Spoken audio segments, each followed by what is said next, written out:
Praise the lord, Jesus my life MS ಚಾನಲನ್ನು ನೋಡುತ್ತಿರುವ ನನ್ನೆಲ್ಲ ಆತ್ಮಿಕ ಸ್ನೇಹಿತರಿಗೆ ಹೃತ್ಪೂರ್ವಕವಾದ ವಂದನೆಗಳನ್ನು ಸಲ್ಲಿಸುತ್ತೇನೆ.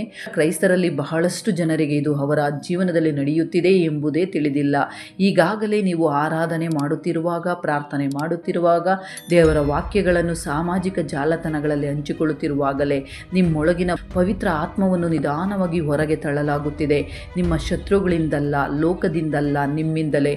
ಮತ್ತು ಭಯಾನಕವಾದ ವಿಷಯ ಏನೆಂದರೆ, ಇದು ನಡೆಯುತ್ತಿರುವುದನ್ನು ನೀವು ಅನುಭವಿಸುವುದೇ ಇಲ್ಲ, ಏಕೆಂದರೆ ಇದು ಒಂದೇ ಕ್ಷಣದಲ್ಲಿ ನಡೆಯುವುದಿಲ್ಲ.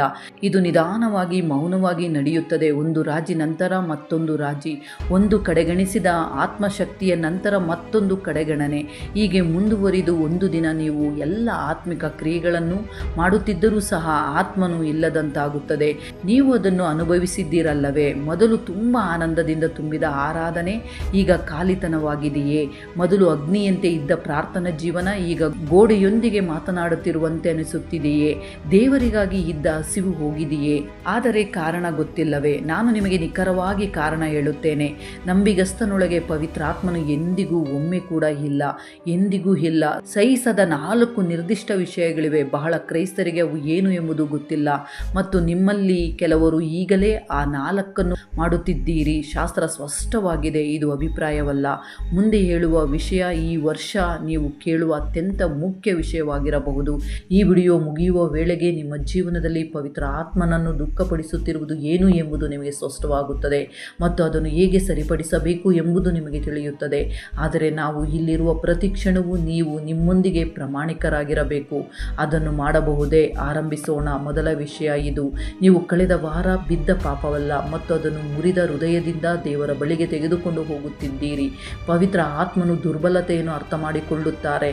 ವಾರಕ್ಕೊಮ್ಮೆ ಬಿದ್ದು ಮತ್ತೆ ಎದ್ದು ನಿಲ್ಲುವ ವ್ಯಕ್ತಿಯೊಂದಿಗೆ ಆತನು ಸಹನಶೀಲನು. ಆದರೆ ಆತನು ಸಹಿಸಲಾಗದದ್ದು ಎಂದರೆ, ನೀವು 100 ಬಾರಿ ಒಪ್ಪಿಕೊಂಡಿದ್ದರೂ ಸಹ ನಿಜವಾಗಿ ಬಿಟ್ಟು ಬಿಡದ ಪಾಪ. ನೀವು ಯಾವುದನ್ನು ಕುರಿತು ಹೇಳಲಾಗುತ್ತಿದೆ ಎಂದು ತಿಳಿದಿದ್ದೀರಿ. ಭಾನುವಾರ ದೇವರ ಮುಂದೆ ಬಿಟ್ಟು ಬಿಡುತ್ತೇನೆ ಎಂದು ಹೇಳಿ ಮಂಗಳವಾರ ಮತ್ತೆ ಅದೇ ಪಾಪಕ್ಕೆ ಹಿಂತಿರುಗುವ ಆ ವಿಷಯ. ಅದಕ್ಕಾಗಿ ನೀವು ಅನೇಕ ಬಾರಿ ಪ್ರಾರ್ಥಿಸಿದರೂ ಈಗ ಅದನ್ನು ಮಾಡುವಾಗ ನಿಮಗೆ ಲಜ್ಜೆಯೂ ಇಲ್ಲದಂತಾಗಿರುವ ಅಭ್ಯಾಸ. ನೀವು ಅದನ್ನು ಪಾಪ ಎಂದು ಕರೆಯುವುದನ್ನು ನಿಲ್ಲಿಸಿ ಹೋರಾಟ ಎಂದು ಕರೆಯಲು ಪ್ರಾರಂಭಿಸಿದ್ದೀರಿ. ಶಾಸ್ತ್ರ ಇದನ್ನು ಹೀಗೆ ಕರೆಯುತ್ತದೆ. ರೋಮಾಪುರದವರಿಗೆ ಬರೆದ ಪತ್ರಿಕೆ 6ನೇ ಅಧ್ಯಾಯ 1-2ನೇ ವಾಕ್ಯದಲ್ಲಿ ಹೀಗೆ ಹೇಳಲಾಗಿದೆ: ಹಾಗಾದರೆ ಏನು ಹೇಳೋಣ? ದೇವರ ಕೃಪೆ ಹೆಚ್ಚಾಗಲಿ ಎಂದು ನಾವು ಇನ್ನೂ ಪಾಪವನ್ನು ಮಾಡುತ್ತಲೇ ಇರಬೇಕೋ? ಹಾಗೆ ಎಂದಿಗೂ ಹಾಗಾಗಬಾರದು. ಪಾಪದ ಪಾಲಿಗೆ ಸತ್ತವರಾದ ನಾವು ಇನ್ನೂ ಅದರೊಳಗೆ ಬದುಕುವುದು ಹೇಗೆ? ನಂತರ ಇಬ್ರಿಯರಿಗೆ ಬರೆದ ಪತ್ರಿಕೆ 10ನೇ ಅಧ್ಯಾಯ 26ನೇ ವಾಕ್ಯದಲ್ಲಿ ಇದನ್ನು ಇನ್ನೂ ಸ್ಪಷ್ಟವಾಗಿ ಹೇಳುತ್ತದೆ: ನಾವು ಸತ್ಯದ ಪರಿಜ್ಞಾನವನ್ನು ಹೊಂದಿದ ಮೇಲೂ ಬೇಕೆಂದು ಪಾಪ ಮಾಡಿದರೆ ಪಾಪ ಪರಿಹಾರಕ್ಕಾಗಿ ಇನ್ಯಾವ ಯಜ್ಞವೂ ಉಳಿದಿರುವುದಿಲ್ಲ. ಇಲ್ಲಿ ಮುಖ್ಯವಾದ ಸಂದೇಶ ಇದಾಗಿದೆ: ನಿಮ್ಮ ದುರ್ಬಲತೆಯಿಂದ ಪವಿತ್ರ ಆತ್ಮನು ದುಃಖಪಡಲ್ಲ. ನೀವು ಪರವಾಗಿಲ್ಲ ಎನ್ನುವ ರೀತಿಯಲ್ಲಿ ಬದುಕುತ್ತಿರುವ ಆ ಪಾಪದಿಂದ ಆತನು ದುಃಖಪಡುತ್ತಾರೆ. ನೀವು ಆ ಪಾಪದೊಂದಿಗೆ ಶಾಂತಿಯನ್ನು ಮಾಡಿಕೊಂಡ ಕ್ಷಣದಲ್ಲಿ ನಿಮ್ಮೊಳಗೆ ವಾಸಿಸುವ ಆತ್ಮನ ವಿರುದ್ಧ ನೀವು ಯುದ್ಧ ಘೋಷಿಸಿದ್ದೀರಿ. ಇಲ್ಲಿ ಒಂದು ಆತ್ಮ ಪರಿಶೀಲನೆಯ ಕ್ಷಣ. ಈಗಲೇ ನಿಮ್ಮೊಂದಿಗೆ ಪ್ರಾಮಾಣಿಕರಾಗಿ ನಿಮ್ಮ ಜೀವನದಲ್ಲಿ ನೀವು ಒಪ್ಪಿಕೊಂಡು ಹೇಳುವ, ಆದರೆ ನಿಜವಾಗಿ ಬಿಟ್ಟು ಬಿಡಲು ಇಚ್ಛಿಸದ ಯಾವುದಾದರೂ ಪಾಪವಿದೆಯೇ? ಏಕೆಂದರೆ ಸಂಪೂರ್ಣ ಶರಣಾಗತಿ ಇಲ್ಲದ ಒಪ್ಪಿಗೆ ಕೇವಲ ಒಂದು ಧಾರ್ಮಿಕ ವಿಧಿ ಮಾತ್ರ, ಮತ್ತು ಪವಿತ್ರ ಆತ್ಮನು ನಿಮ್ಮ ವಿಧಿ ವಿಧಾನಗಳಲ್ಲಿ ಆಸಕ್ತಿ ಹೊಂದಿಲ್ಲ. ಆತನು ನಿಮ್ಮ ನಿಜವಾದ ಪಶ್ಚಾತ್ತಾಪವನ್ನು ಬಯಸುತ್ತಾರೆ. ನಿಜವಾದ ಪಶ್ಚಾತ್ತಾಪವು ಕೇವಲ ಪಾಪಕ್ಕಾಗಿ ಕೆಟ್ಟ ಅನುಭವವಾಗುವುದಲ್ಲ. ನಿಜವಾದ ಪಶ್ಚಾತ್ತಾಪವು ತಿರುಗಿ ಸಂಪೂರ್ಣವಾಗಿ ಬೇರೆ ದಾರಿಗೆ ನಡೆಯುತ್ತದೆ. ನೀವು ಈ ವಿಡಿಯೋವನ್ನು ನೋಡಲು ಬಂದ ಸ್ಥಿತಿಯಲ್ಲೇ ಹೊರಗೆ ಹೋಗಬೇಡಿ. 2ನೆಯ ವಿಷಯಕ್ಕೆ ಬರುತ್ತೇನೆ. ಇದು ಸೂಕ್ಷ್ಮವಾಗಿದೆ ಮತ್ತು ಈ ಪಟ್ಟಿಯಲ್ಲಿಯೇ ಅತ್ಯಂತ ಅಪಾಯಕರವಾದ ವಿಷಯವಾಗಿರಬಹುದು, ಏಕೆಂದರೆ ಹೊರಗಿನಿಂದ ಇದು ಬಹಳ ಆತ್ಮಿಕವಾಗಿ ಕಾಣುತ್ತದೆ. ಇದು ಏನು ಅಂದರೆ, ನೀವು ಚರ್ಚ್ಗೆ, ನಿಮ್ಮ ಸಣ್ಣ ಗುಂಪಿಗೆ, ನಿಮ್ಮ ಆನ್ಲೈನ್ ಅನುಯಾಯಿಗಳಿಗೆ ತೋರಿಸುವ ಒಂದು ನಿಮ್ಮ ಆವೃತ್ತಿಯನ್ನು ನೀವು ನಿರ್ಮಿಸಿದ್ದೀರಿ. ನಿಮಗೆ ಸರಿಯಾದ ಪದಗಳು ಗೊತ್ತಿವೆ, ನೀವು ಸರಿಯಾದ ಶಾಸ್ತ್ರಗಳನ್ನು ಪೋಸ್ಟ್ ಮಾಡುತ್ತಿದ್ದೀರಿ, ನೀವು ಸೇವೆ ಮಾಡುತ್ತಿದ್ದೀರಿ, ದಶಮಾಂಶ ಹಾಗೆ ಕೊಡುತ್ತಿದ್ದೀರಿ, ಸಭೆಗೆ ಹಾಜರಾಗುತ್ತಿದ್ದೀರಿ. ಆದರೆ ನಂತರ ನೀವು ಮನೆಗೆ ಹೋದಾಗ ಆ ವ್ಯಕ್ತಿತ್ವವೇ ಮಾಯವಾಗುತ್ತದೆ. ಭಾನುವಾರ ದೇವರನ್ನು ಸ್ತುತಿಸಿದ ಅದೇ ನಾಲಿಗೆ ಸೋಮವಾರ ಯಾರನ್ನೋ ತುಂಡು ಮಾಡುತ್ತದೆ. ಆರಾಧನೆಯಲ್ಲಿ ಎತ್ತಿದ ಅದೇ ಕೈಗಳು ಬುಧವಾರ ಪವಿತ್ರಾತ್ಮನನ್ನು ದುಃಖಪಡಿಸುವ ವಿಷಯಗಳನ್ನು ಸ್ಕ್ರೋಲ್ ಮಾಡುತ್ತವೆ. ಸಾರ್ವಜನಿಕವಾಗಿ ಶರಣಾಗತವಾಗಿ ಕಾಣುವ ಹೃದಯವು ಖಾಸಗಿಯಾಗಿ ಹೆಮ್ಮೆ, ಅಸೂಯೆ ಮತ್ತು ಆಸೆಯಿಂದ ತುಂಬಿರುತ್ತದೆ. ಇದು ಕೇವಲ ಡಬಲ್ ಲೈಫ್ ಅಲ್ಲ, ಇದು ಇನ್ನೂ ಕೆಟ್ಟದ್ದು. ಇದು ಜನರ ಮುಂದೆ ಪ್ರದರ್ಶನ ಮಾಡುತ್ತಿರುವ ಒಂದು ನಾಟಕ, ಆದರೆ ದೇವರ ಮುಂದೆ ಅದು ಖಾಲಿ. ಯಾಕೋಬನು ಬರೆದ ಪತ್ರಿಕೆ 1ನೇ ಅಧ್ಯಾಯ 8ನೇ ವಾಕ್ಯದಲ್ಲಿ ಹೀಗೆ ಹೇಳಲಾಗಿದೆ, ಏಕೆಂದರೆ ಅವನು ಎರಡು ಮನಸ್ಸುಳ್ಳವನು, ತನ್ನ ನಡತೆಯಲ್ಲಿ ಚಂಚಲನಾಗಿದ್ದಾನೆ. ಆದರೆ ಬಹಳಷ್ಟು ಉಪದೇಶಕರು ಈ ವಿಷಯವನ್ನು ಹೇಳುವುದಿಲ್ಲ. ಎರಡು ಮನಸ್ಸು ಇರುವುದರಿಂದ ಕೇವಲ ಆತ್ಮಿಕ ಜೀವನವೇ ಅಲ್ಲ, ಎಲ್ಲವೂ ಅಸ್ಥಿರವಾಗುತ್ತದೆ. ನಿಮ್ಮ ಸಂಬಂಧಗಳು, ನಿಮ್ಮ ನಿರ್ಧಾರಗಳು, ನಿಮ್ಮ ಮಾನಸಿಕ ಆರೋಗ್ಯ, ನಿಮ್ಮ ಗುರುತು ಎಲ್ಲ ಕುಸಿಯುತ್ತದೆ. ಏಕೆಂದರೆ ನೀವು ನಿಮ್ಮೊಳಗೆ ಎರಡು ವಿರುದ್ಧ ವ್ಯಕ್ತಿತ್ವಗಳನ್ನು ಹಿಡಿದುಕೊಂಡು ಬದುಕುತ್ತಿದ್ದೀರಿ ಮತ್ತು ಅದು ತುಂಬ ಭಾರವಾಗಿದೆ. ಮತ್ತು ಪವಿತ್ರಾತ್ಮನು ಪ್ರದರ್ಶನದೊಂದಿಗೆ ಸಹವಾಸ ಮಾಡಲಾರನು. ಆತನು ಜನರನ್ನು ಇಂಪ್ರೆಸ್ ಮಾಡುವ ನಿಮ್ಮ ಆವೃತ್ತಿಯನ್ನು ಬಯಸುವುದಿಲ್ಲ, ಜನರನ್ನು ಇಂಪ್ರೆಸ್ ಮಾಡುವ ನಿಮ್ಮ ರೂಪವನ್ನು ಅಲ್ಲ. ಆತನು ಬಯಸುವುದು ರಾತ್ರಿ 2 ಗಂಟೆಗೆ ನೀವು ಒಬ್ಬರೇ ಇದ್ದಾಗ, ಯಾವುದೇ ಮುಖವಾಡವಿಲ್ಲದೆ, ಯಾವುದೇ ನಟನೆ ಇಲ್ಲದೆ ಇರುವ ನಿಜವಾದ ನಿಮ್ಮನ್ನು, ಅದೇ ವ್ಯಕ್ತಿಯನ್ನು ಆತನು ಬದಲಾಯಿಸಲು ಮತ್ತು ತುಂಬಲು ಬಂದಿದ್ದಾರೆ. ಇಲ್ಲಿ ಒಂದು ಆತ್ಮ ಪರಿಶೀಲನೆಯ ಪ್ರಶ್ನೆ ಇದೆ. ಪ್ರತಿದಿನ ಕೆಲಸದಲ್ಲಿ, ಮನೆಯಲ್ಲಿಯೂ ಖಾಸಗಿಯಾಗಿ ಇರುವ ನಿಮ್ಮ ಜೀವನವನ್ನು ಜನರು ನೋಡಿದಾಗ, ಭಾನುವಾರ ನೀವು ಮಾಡುವ ಆರಾಧನೆ, ಉಪದೇಶ ಅಥವಾ ಚರ್ಚ್ ಪೋಸ್ಟ್ಗಳಲ್ಲಿರುವ ನಿಮ್ಮನ್ನು ಅವರು ಗುರುತಿಸಬಹುದೇ? ಅಥವಾ ಅವರು ಇವನು ನಿಜವಾಗಿಯೂ ಇದೇ ವ್ಯಕ್ತಿನ ಎಂದು ಆಶ್ಚರ್ಯ ಪಡಬಹುದೇ? ನಿಮ್ಮ ಸಾರ್ವಜನಿಕ ಜೀವನ ಮತ್ತು ಖಾಸಗಿ ಜೀವನದ ನಡುವಿನ ಅಂತರವೇ ಪವಿತ್ರಾತ್ಮನು ನಿಮ್ಮ ಜೀವನದಲ್ಲಿ ಎಷ್ಟು ಮಟ್ಟಿಗೆ ಕಾರ್ಯನಿರ್ವಹಿಸಲು ಅವಕಾಶ ಹೊಂದಿದ್ದಾರೆ ಎಂಬುದು ತೋರಿಸುತ್ತದೆ. ಆ ಅಂತರವನ್ನು ದೂರ ಮಾಡಿ ನಿಮ್ಮ ನಿಜವಾದ ಜೀವನವನ್ನು ದೇವರಿಗೆ ಒಪ್ಪಿಸಿ, ಏಕೆಂದರೆ ಆತನು ಈಗಾಗಲೇ ನಿಮ್ಮನ್ನು ಸಂಪೂರ್ಣವಾಗಿ ತಿಳಿದಿದ್ದಾರೆ.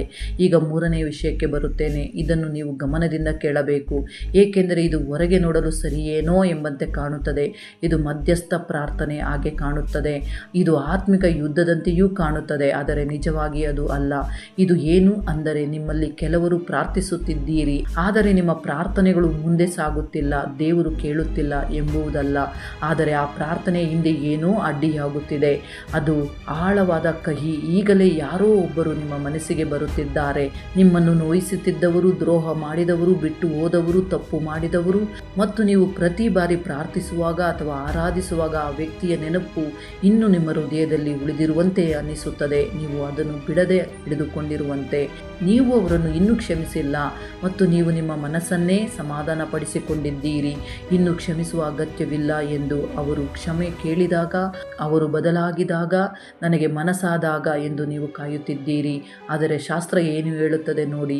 ಪೌಲನು ಪವಿತ್ರಾತ್ಮನನ್ನು ದುಃಖಪಡಿಸಬೇಡಿ, ಎಫೆಸದವರಿಗೆ ಬರೆದ ಪತ್ರಿಕೆ 4ನೇ ಅಧ್ಯಾಯ 30ನೇ ವಾಕ್ಯ ಎಂದು ಹೇಳಿದ ತಕ್ಷಣವೇ ಮುಂದಿನ ವಾಕ್ಯದಲ್ಲಿ 4ನೇ ಅಧ್ಯಾಯ 31ನೇ ವಾಕ್ಯದಲ್ಲಿ ಹೀಗೆ ಹೇಳುತ್ತಾನೆ, ಎಲ್ಲ ದ್ವೇಷ, ಕೋಪ, ಕ್ರೋಧ, ಕಲಹ, ದೂಷಣೆ ಇವುಗಳನ್ನು, ಸಕಲ ವಿಧವಾದ ದುಷ್ಟತನಗಳನ್ನು ನಿಮ್ಮಿಂದ ದೂರ ಮಾಡಿರಿ. ಇವು ಎರಡು ಬೇರೆ ವಿಷಯಗಳಲ್ಲ, ಇವು ಪರಸ್ಪರ ಸಂಬಂಧಗೊಂಡಿವೆ. ಕಹಿ ಮತ್ತು ಪವಿತ್ರಾತ್ಮನನ್ನು ದುಃಖಪಡಿಸುವುದು ಇವು ಒಂದೇ ಎಚ್ಚರಿಕೆಯ 2 ಭಾಗಗಳಂತಿವೆ. ಇಬ್ರಿಯರಿಗೆ ಬರೆದ ಪತ್ರಿಕೆ 12ನೇ ಅಧ್ಯಾಯ 15ನೇ ವಾಕ್ಯದಲ್ಲಿ ಕೂಡ ಹೇಳುತ್ತದೆ, ನಿಮ್ಮಲ್ಲಿ ಯಾವನು ದೇವರ ಕೃಪೆಯಿಂದ ತಪ್ಪಿ ಹಿಂಜಾರಿ ಹೋಗದಂತೆಯೂ, ಯಾವ ಕಹಿಯಾದ ಬೇರು ನಿಮ್ಮಲ್ಲಿ ಚಿಗುರಿ ಅಸಮಾಧಾನವನ್ನು ಹುಟ್ಟಿಸಿ ಅನೇಕರನ್ನು ಮಲಿನಪಡಿಸದಂತೆ ನೋಡಿಕೊಳ್ಳಿರಿ. ಒಂದು ಬೇರು ನೆಲದ ಕೆಳಗೆ ಕಾಣದದ್ದು, ಆದರೆ ಮೇಲಿರುವ ಎಲ್ಲವನ್ನು ವಿಷಮಯವಾಗಿಸುತ್ತದೆ. ನಿಮ್ಮ ಆರಾಧನೆ, ನಿಮ್ಮ ಶಾಂತಿ, ನಿಮ್ಮ ಸಂಬಂಧಗಳು ಮತ್ತು ಪವಿತ್ರ ಆತ್ಮನ ಧ್ವನಿಯನ್ನು ಕೇಳುವ ಸಾಮರ್ಥ್ಯ ಇವೆಲ್ಲವೂ ಒಬ್ಬರನ್ನು ಕ್ಷಮಿಸದೆ ಇಡುವ ಆ ಒಂದೇ ಬೇರುನಿಂದ ನಿಧಾನವಾಗಿ ಹಾಳಾಗುತ್ತದೆ. ಇದು ಅತ್ಯಂತ ಕಠಿಣ ಕನ್ನಡಿಯಂತಹ ಕ್ಷಣ. ನಿಮ್ಮಲ್ಲಿ ಕೆಲವರು ಆಶೀರ್ವಾದ ಮತ್ತು ಮುನ್ನಡೆಗಾಗಿ ಪ್ರಾರ್ಥಿಸುತ್ತಿದ್ದೀರಿ, ಆದರೆ ನಿಮ್ಮ ಹೃದಯದಲ್ಲಿ ಕಹಿತನದ ಗೋಡೆಯನ್ನು ಹಿಡಿದುಕೊಂಡಿದ್ದೀರಿ ಮತ್ತು ಅದೇ ಗೋಡೆ ನಿಮ್ಮ ಆಶೀರ್ವಾದ ಮತ್ತು ಮುನ್ನಡೆಯ ದಾರಿಯನ್ನು ತಡೆಯುತ್ತಿದೆ. ಕ್ಷಮೆ ಒಂದು ಭಾವನೆ ಅಲ್ಲ, ಅದು ಒಂದು ನಿರ್ಧಾರ. ಅದು ಅವರು ಮಾಡಿದ್ದನ್ನು ಸರಿಯೆಂದು ಹೇಳುವುದಲ್ಲ, ಆದರೆ ಆ ಭಾರವನ್ನು ನಿಮ್ಮ ಪ್ರತಿಯೊಂದು ಪ್ರಾರ್ಥನೆಗೆ, ಪ್ರತಿಯೊಂದು ಆರಾಧನೆಗೆ ಮತ್ತು ಪ್ರತಿಯೊಂದು ಸಂಬಂಧಕ್ಕೆ ಹೊತ್ತುಕೊಂಡು ಹೋಗುವುದನ್ನು ನಿಲ್ಲಿಸುವುದು. ಮತ್ತು ದೇವರ ಸ್ವರೂಪದಲ್ಲಿ ಸೃಷ್ಟಿಸಲ್ಪಟ್ಟ ಮತ್ತೊಬ್ಬರ ವಿರುದ್ಧ ಹಾಗೆ ತುಂಬಿಕೊಂಡಿರುವ ಸ್ಥಿತಿಯಲ್ಲಿ ನೀವು ಇರಲು ಸಾಧ್ಯವಿಲ್ಲ. 4ನೇ ವಿಷಯ, ಇದನ್ನು ನಾನು ಕೊನೆಗೆ ಹೇಳುತ್ತಿದ್ದೇನೆ, ಏಕೆಂದರೆ ಈ ಪಟ್ಟಿಯಲ್ಲಿಯೇ ಇದು ಅತ್ಯಂತ ಮೌನವಾಗಿ ಆತ್ಮಿಕ ಹಾನಿ ಉಂಟು ಮಾಡುವ ವಿಷಯ.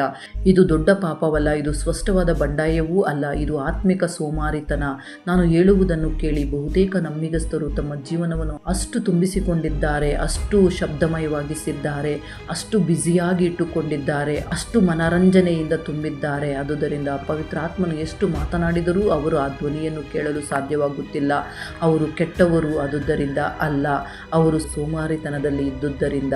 ನೀವು ಮನೆಗೆ ಬಂದ ಕೂಡಲೇ ಓಡುವ ನೆಟ್ಫ್ಲಿಕ್ಸ್, ದೇವರ ಧ್ವನಿಗೆ ಅವಕಾಶ ಕೊಡುವ ಮೊದಲೇ ಎಲ್ಲ ಖಾಲಿತನವನ್ನು ತುಂಬುವ ಫೋನ್ ಮತ್ತು ಪವಿತ್ರಾತ್ಮನು ಮಾತನಾಡಲು ಸಮಯವೇ ಸಿಗದಷ್ಟು ಬ್ಯುಸಿಯಾದ ಜೀವನ, ಇವೆಲ್ಲವೂ ಸೇರಿ ಆತ್ಮಕ್ಕೆ ಉಸಿರಾಡಲು ಒಂದು ಕ್ಷಣವೂ ಬಿಡುವುದಿಲ್ಲ. 1 ಥೆಸಲೋನಿಕ 5ನೇ ಅಧ್ಯಾಯ 19ನೇ ವಾಕ್ಯದಲ್ಲಿ ಪವಿತ್ರಾತ್ಮನನ್ನು ನಂದಿಸಬೇಡಿ. ನಂದಿಸು ಎಂದರೆ ಬೆಂಕಿಗೆ ನೀರು ಹಾಕಿದಂತೆ. ನೀವು ಆಗ ಬೆಂಕಿಯನ್ನು ಕೆಟ್ಟತನದಿಂದ ನಂದಿಸುವುದಿಲ್ಲ, ನೀವು ಅದನ್ನು ನಿಧಾನವಾಗಿ ನಿರ್ಲಕ್ಷ್ಯದಿಂದ ನಂದಿಸುತ್ತಿದ್ದೀರಿ. ಮತ್ತು ಯಾರು ಹೇಳದ ಒಂದು ಸತ್ಯ ಇದೆ, ಆ ಬೆಂಕಿ ಸ್ವತಃ ಉಳಿಯುವುದಿಲ್ಲ, ನೀವು ಅದನ್ನು ಪೋಷಿಸುತ್ತೀರಿ ಅಥವಾ ನಂದಿಸುತ್ತೀರಿ. ಇಲ್ಲಿ ಒಂದು ಆತ್ಮ ಪರಿಶೀಲನೆಯ ಕ್ಷಣ. ನೀವು ಈ ವಿಡಿಯೋವನ್ನು ತೆರೆಯುವ ಮೊದಲು ಇಂದು ನೀವು ಏನು ಮಾಡುತ್ತಿದ್ದೀರಿ ಮತ್ತು ಆ ಎಲ್ಲದರ ಮಧ್ಯದಲ್ಲಿ ದೇವರ ಮುಂದೆ ಒಂದೇ ಒಂದು ಉದ್ದೇಶಪೂರ್ವಕವಾದ ಶಾಂತ ಕ್ಷಣವಿದೆಯೇ? ಉತ್ತರ ಇಲ್ಲ ಎಂದಾದರೆ ನೀವು ಈಗಲೇ ಏನು ಬದಲಾಯಿಸಬೇಕು ಎಂಬುದು ನಿಮಗೆ ಗೊತ್ತಿದೆ. ಈ ವಾರ ಒಂದೇ ಒಂದು ವಿಷಯವನ್ನು ಕಡಿಮೆ ಮಾಡಿ ಅದನ್ನು ದೇವರ ಮುಂದೆ 1 ಗಂಟೆ ಸಮಯದಿಂದ ಬದಲಾಯಿಸಿ. ಪವಿತ್ರಾತ್ಮನು ಸ್ಥಳ ಪಡೆದಾಗ ಆತನು ಏನು ಮಾಡುತ್ತಾರೆ ಎಂದು ನೋಡಿ. ಇದೀಗ ನಿಮಗೆ ಈ 4 ವಿಷಯಗಳು ಗೊತ್ತಿವೆ, ಆದರೆ ತಿಳಿದಿರುವುದಕ್ಕೆ ಅರ್ಥವಿಲ್ಲ. ನೀವು ಹೊರಗೆ ಹೋದಾಗ ಇಂದಿನಂತೆಯೇ ಇದ್ದರೆ. ಆದುದರಿಂದ ಈಗ ನಿಮ್ಮ ಏಕೈಕ ಹೆಜ್ಜೆ ಇದು. ದೇವರೊಂದಿಗೆ ಒಬ್ಬರೇ ಇರಿ, ಸಂಪೂರ್ಣವಾಗಿ ಶರಣಾಗಿರಿ, ಆ ವಿಷಯವನ್ನು ಹೆಸರಿಸಿರಿ, ಅದನ್ನು ಒಪ್ಪಿಕೊಳ್ಳಿ. ಏಕೆಂದರೆ ಇಬ್ರಿಯರಿಗೆ ಬರೆದ ಪತ್ರಿಕೆ 4ನೇ ಅಧ್ಯಾಯ 7ನೇ ವಾಕ್ಯದಲ್ಲಿ ಹೀಗೆ ಹೇಳುತ್ತದೆ, ನೀವು ಇವತ್ತು ದೇವರ ಸ್ವರಕ್ಕೆ ಕಿವಿಗೊಡುವುದಾದರೆ ನಿಮ್ಮ ಹೃದಯಗಳನ್ನು ಕಠಿಣ ಮಾಡಿಕೊಳ್ಳಬೇಡಿರಿ ಎಂದು ಹೇಳುತ್ತಾನಷ್ಟೇ. ಪವಿತ್ರಾತ್ಮನು ಈಗಲೇ ಮಾತನಾಡುತ್ತಿದ್ದಾರೆ, ಆತನನ್ನು ಕಾಯಿಸಬೇಡಿ. ಈ ವಿಡಿಯೋ ನಿಮಗೆ ಇಷ್ಟವಾಗಿದ್ದರೆ ಅನೇಕರಿಗೂ ಶೇರ್ ಮಾಡಿರಿ, ಲೈಕ್ ಮಾಡಿರಿ, ಸಬ್ಸ್ಕ್ರೈಬ್ ಮಾಡಿಕೊಳ್ಳಿರಿ. ಮತ್ತೊಂದು ಅದ್ಭುತವಾದ ಅಂಶದೊಂದಿಗೆ ಮತ್ತೆ ನಿಮ್ಮ ಬಳಿಗೆ ಬರಲು ಪ್ರಯತ್ನ ಮಾಡುತ್ತೇನೆ. ಸರ್ವಶಕ್ತ ದೇವರ ಮಹಾಕೃಪೆಯು ನಮ್ಮೆಲ್ಲರೊಂದಿಗೆ ಸದಾ ಇದ್ದು ನಮ್ಮನ್ನು ಕಾಪಾಡಿ ನಡೆಸಿ ಬಲಪಡಿಸಲಿ. ಆಮೇನ್.